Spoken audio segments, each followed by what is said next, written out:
गोलमाल है भाई सब गोलमाल है, गोलमाल है भाई सब गोलमाल है। हल्लू हल्लू रे हल्लू हल्लू इधर थो बिना मारा पे वापारन के छेले मेरा सो भी ना था बिछन ये खड़ा से खनी खटास तो दिसा न तो खनी खटास हल्लू इधर हल्लू हल्लू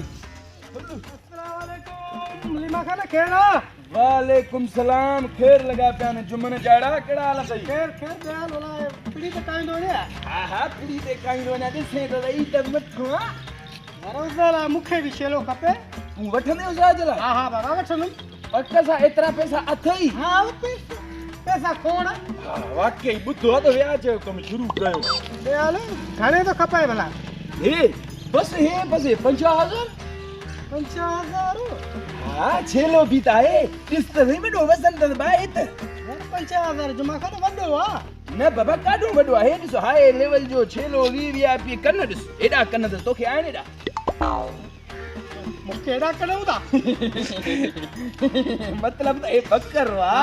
इन जे करे ने के वडा तोखे आन या गला यार हां हां खपई त गाल कर अदा हां जमा खान गाल यार उजा मुके करनी आ पर दिसे तो जेका हाल पैसा कोनन जे महीने जी रखत दे तबा 5000 दो लख वड़ जाए महीने दे तू पैसा भी कोनन पर तू कियो दो उधर करे ये कियो दो जा तू करे यार एकड़ो महीनो न एकड़े महीने की गाल अबे 32 तारीख 5 लाख रुपए उठे गोलमाल है भाई सब गोलमाल न है। सही है तू मुके 32 तारीख पैसा दई वन जाए भले यादगिरो हो जाई यादगिरी जो मां पक्को है जे ना त मां दर्द इंदो सै लीमा खान तू भी बाबा दिल जाए कर 50,000 बदले लख तो जाए तो ना 32 तारीख 5 अखिन ते पैसा खणी वन जाए जुमा तू जा कदे ओ यार मां भी गरीब है हां वो भले मुखे भी थोड़ो गोश्त पुजा जाए आ बाबा छो मां उसे न कर सकनुम छा ए उसे ला त वठा दो बाबा अगे में पंजी फ्रिज भर रखंदो में वो पंजे माइटन ला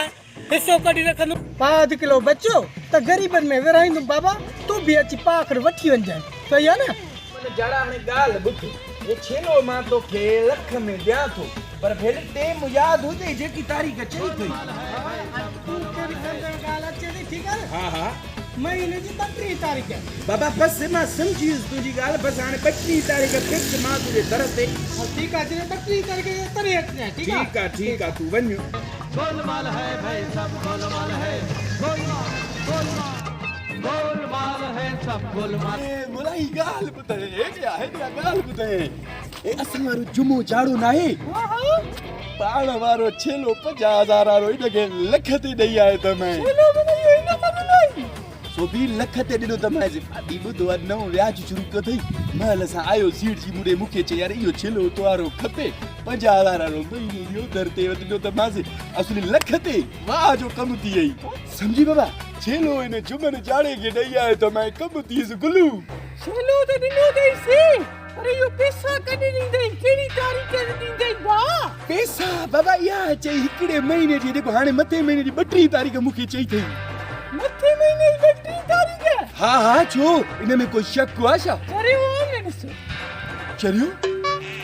किए चरियो अबा मथे महीने जी 32 तारीख के थींदी नहीं हां यो जुमो मुसा जुमा वठ जुमे के पकड़ बाबा जी करियो गोलमाल गोलमाल गोलमाल है सब गोलमाल है।